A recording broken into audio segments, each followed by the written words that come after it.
전조증에 대한 주제를 가지고 얘기를 해드리려고 해요. 우리나라 사람들, 물론 전 세계 사람들 모두 마찬가지일 거예요. 가장 좀 걸리기 좀 두려워하는 질환들이 몇 가지가 있는데, 뭐 암 같은 것도 있고 치매 같은 것도 있지만은 저는 그 중에서 첫 번째로 뭘 뽑냐면 이 중풍을 뽑아요. 왜냐면은 전혀 아무런 대비책도 없이 어느 날 갑작스럽게 찾아와요. 우리가 한자로는 뇌졸중이라고 돼요. 이 졸자라는 거는 갑작스럽게 찾아온다는 뜻이에요. 그래서 이 중풍이라는 거는 우리가 알게 모르게 뭔가 좀 서서히 진행된다기보다는 어느 날 갑작스럽게 찾아오는 게 중풍입니다. 그래서 우리가 그런 게 이제 두렵다 보니까는 사람들 제가 진료하다 보면은 혹시 이거 중풍기 아니에요? 이러면서 찾아오시는 분들이 되게 많아요. 특히 이제 어떤 분들이 그러냐면은 좀 떨리는 증상. 그래서 뭐 눈밑이 떨린다든지 갑작스럽게 뭐 어디 근육이 이렇게 막 떨리는 증상이 생기면은 사람들이 혹시 이거 중풍 아니야? 하고 걱정해서 오시는데요. 자, 그거는 중풍이 전혀 아니에요. 중풍 전조도 전혀 아니고요. 그렇게 우리가 어디 한 군데가 이렇게 나도 모르게 자꾸 경련이라 한다는 거는 단지 우리 몸에 좀 수분이 부족하거나 칼슘이나 마그네슘이 부족해서 그래서 이제 일어나는 간단한 경련이 증상이고요.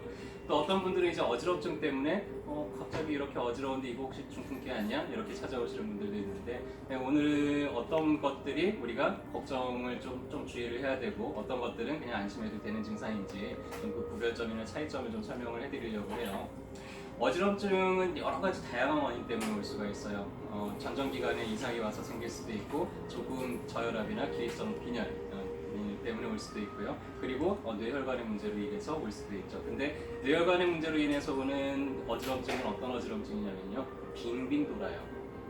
그리고 어느 날 갑작스럽게 그게 찾아와요. 빙빙 도는데 이게 눈을 감아도 어지럽고 눈을 떠도 어지러워요. 이런 게 이제 뇌혈관에 의해서 오는 어지럼증이고, 이럴 때는 되게 좀 미식거린다든지 머리가 좀 깨질 것처럼 아프다든지 이런 증상들이 같이 동반이 되는 경우들이 많죠.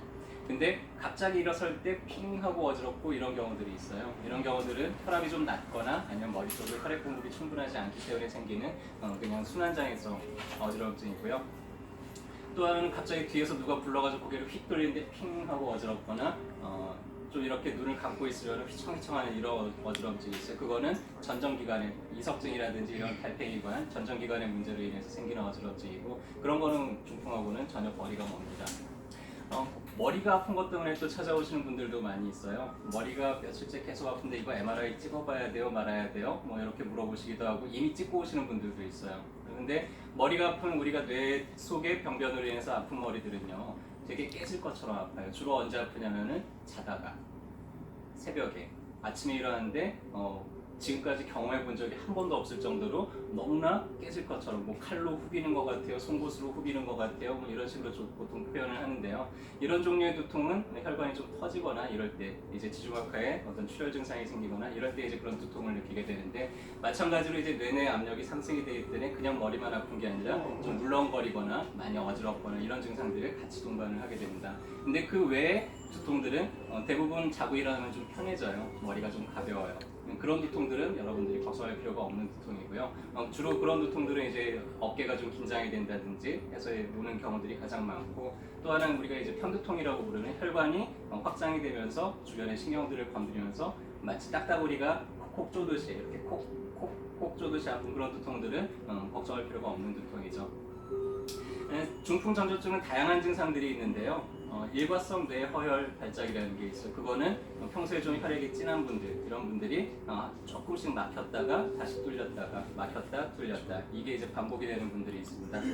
주로 나타나는 증상들은 갑작스럽게 팔다리가 좀 이렇게 어눌해진다든지, 팔 하나만 뭔가 좀 감각이 떨어진다든지 하는 게 아니라 한쪽으로 팔다리가 동시에 좀 어눌해진다든지, 팔다리와 함께 얼굴 쪽에 감각이 좀 이상이 생긴다든지, 그런 게 몇 시간 지속되다가 또 괜찮아지고, 또 뭐 한 달 정도 있다가 또 그런 증상이 생겼다가 괜찮아지고, 이런 게 이제 반복이 되시는 분들이 있어요. 그리고 갑자기 좀 말하는 게 내가 좀 뭔가 좀 말하는 게 불편해진다든지, 아니면은 뭔가 음식을 삼키는데 자꾸만 사례가 걸리고 곤란해지고, 혹은 뭔가 내가 말을 하고 싶은 말이 있는데 이게 정확하게 잘 표현이 안 되고 뭔가 좀 둔해진다든지, 이런 경우들이 주기적으로 반복이 된다 그러면 그런 경우들은 한 번 정도는 좀 검사를 미리 받아볼 필요가 있죠. 중풍 전조로 나타나는 가장 흔한 증상들은 어떤 증상들이냐면요, 아까 얘기했듯이 갑자기 머리가 깨질 것처럼 어지럽다든지, 또 혹은 머리가 깨질 것처럼 아프다든지 세상이 빙빙 돌듯이 어지러운 게 내가 눈을 감아도 어지럽고 눈을 떠도 어지럽고 이런 게 좀 울렁거리거나 이런 증상하고 좀 같이 동반이 된다든지 아니면은 걷는데 자꾸만 내가 한쪽으로 좀 이렇게 기울어져요. 잘 걷다가도 뭔가 자꾸 이제 한쪽으로만 좀 내가 쏠리는 것 같다든지 이런 증상이 생기면 이제 손해 쪽이나 이런 쪽에 좀 문제가 있는 거겠죠. 연수나 중내 쪽에 문제가 생기면은 갑자기 좀 보는 시야가 두 개로 보인다든지 아니면은 내가 뭔가 좀 발음이 좀 부정확해진다든지 이런 증상들이 나타날 수가 있습니다. 그래서 이런 증상들이 자꾸 반복적으로 나타난다 그러면은 그런 경우들은 한 번 정도 우리가 좀 검사를 받아볼 필요가 있어요. 자, 뇌졸중이 가장 많이 나타나는 거는 낮에 활동 중에보다는요 밤에 자다가 나타나는 경우들이 훨씬 많아요. 왜냐면은 우리가 활동 중에보다는 밤에 잠을 자고 있을 때 혈류량이 순환하는 혈류량이 한 3분의 1 정도로 감소가 되어 있거든요. 그래서 중풍은 우리가 터지는 중풍이 있고 막히는 중풍이 있는데 터지는 중풍은 요새는 많이 줄어들었어요. 워낙에 이제 혈압약도 미리 많이들 사용하고 계시고 그리고 그러다 보니까 근데 이 막히는 중풍들이 요새는 훨씬 더 많이 늘어났어요. 그래서 전체 중풍 환자들이 한 75% 정도가 이제 막히는 중풍으로 오게 되는데요. 중풍에 걸릴 위험한 사람들은 피가 좀 껄쭉한 사람들, 그래서 평소에 음주를 자주 한다든지 아니면 혈압이나 고혈압, 당뇨, 고지혈증 같은 게 평소에 있었던 분들, 그리고 담배를 태우시는 분들. 자, 이런 것들의 공통점이 뭐냐면요, 내 피가 좀 껄쭉해진다는 거예요. 우리가 담배를 태우거나 술 많이 마신 다음 날에는 되게 갈증이 많이 나잖아요. 그래서 술을 자꾸 마시다 보면 탈수가 많이 생기면서 피가 껄쭉해지게 돼 있어요. 피가 껄쭉해지다 보니까는 가느다란 혈관에서 막힐 확률이 늘어나겠죠. 그래서 이런 분들은 좀 그런 습관들을 교정을 해주시는 게 좋고요. 자, 어느 날 갑자기 내가 밤에 잠을 자다가 갑자기 머리가 너무 아파가지고는 잠을 깼어요. 잠을 깼는데 뭔가 내가 좀 균형을 잡기도 힘들고 너무 어지럽고 뭔가 좀 팔다리를 놀리는 게 예전 같지 않아요. 자, 그럴 때는 반드시 가까운 친지나 연락하세요. 그래서 그런 비상연락망을 꼭 가지고 계시고요. 혹시라도 여러분들 주변에 있는 분들이, 아주 가까운 분들이 밤중에 갑자기 전화를 걸어와요. 전화를 걸었는데 수화기 너머로 아무런 소리도 들리지가 않아요. 그리고 전화기는 꺼지지도 않아요. 자, 만약에 그런 일이 발생이 된다 그러면은요, 한번 즉시 달려가 보세요. 왜냐면은 우리가 그렇게 뇌졸중이 찾아오게 되면은 정상적으로 우리가 이렇게 수화기 다 누르고 이렇게 말을 할 수조차가 없는 경우들도 많습니다.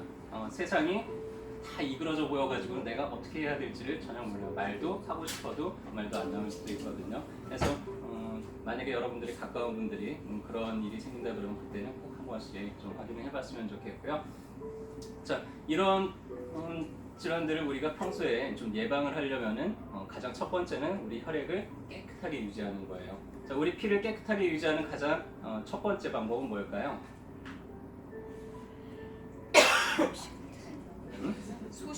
소식. 그렇죠. 과식은 항상 문제가 되죠. 자, 우리 피를 깨끗하게 유지하는 첫 번째 방법은 운동이에요. 몸을 움직이는 거. 하루에 한 8,000걸음 정도씩만 걸으면요, 우리가 아무리 무언가를 먹고 혈액이 탁해지더라도 그런 것들이 다 배설이 되고 청소가 되게 돼 있어요. 자, 그리고 평소에 이제 음주나 이런 것들, 또 기름진 음식들, 과식들 이런 거를 좀 줄여주시고, 그리고 적절하게 땀을 내고 대변 소변을 좀 원활하게 보고 이런 것만 잘 우리가 지켜나간다면은 혈액을 깨끗하게 유지할 수 있을 겁니다. 자, 그래도 이제 또 걱정이 되시고 내가 피가 좀 깨끗하게 유지가 되고 싶은데 걱정이 되신다 그러면 이제 어딜 와야 돼요? 어깨동무원을 와야 되죠. 그렇죠. 저희가 기본적으로 놓는 이 어혈침이 혈액을 깨끗하게 만드는 데 있어서 정말 탁월한 효과가 있어요. 그래서 저희가 이제 이 침을 통해서 고혈압이 떨어지는 경우들도 같이 이제 한양연구소하고 논문을 발표를 한 적이 있고 중풍 예방 효과나 치료 효과에 대해서도 같이 연구를 진행해 본 적이 있었는데요. 침을 맞다 보면은 침이 처음에는 피가 좀 까맣게 나오는 분들이 있어요. 자, 피가 까맣다는 뜻이 뭐죠? 혈액이 많이 껄쭉하고 진하다는 뜻이에요. 근데 이제 꾸준하게 치료를 반복하고 계속 하다 보면 나중에는 이런 분들이 혈액이 빨갛게 바뀌게 돼요. 자, 혈액이 빨갛다는 건 무슨 뜻이죠? 이제 맑아졌다는 뜻이죠. 깨끗해졌다는 뜻이죠. 그래서 저희 치료를 꾸준히 받으면서 이렇게 어혈들이 한 번씩 빨갛게 잘 나오는 분들은요, 이런 분들은 걱정하실 필요가 없습니다.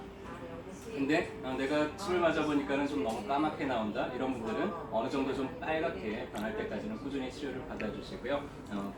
어떤 분들은 이제 중풍을 예방하기 위해서 저희 한의원에 한 달에 한 번, 두 달에 한 번 이렇게 예방 차원에서 꾸준하게 내원하시는 분들이 있는데 그렇게 좀 나이 드신 분들 혹은 내가 평소에 이제 혈압이나 당뇨 같은 게 있는 분들은 그렇게 주기적으로 와가지고는 내 혈액 상태가 괜찮은지 이렇게 잘 점검해 본다 그러면은 우리가 그런 것들을 얼마든지 예방할 수가 있을 겁니다. 그래서 주변 사람들하고 저희가 이렇게 알려드리는 내용들이 좀 건강하게 같이 지내는데 도움이 됐으면 좋겠습니다. 오늘도 진료 잘 받으시고요. 건강한 하루 되십시오.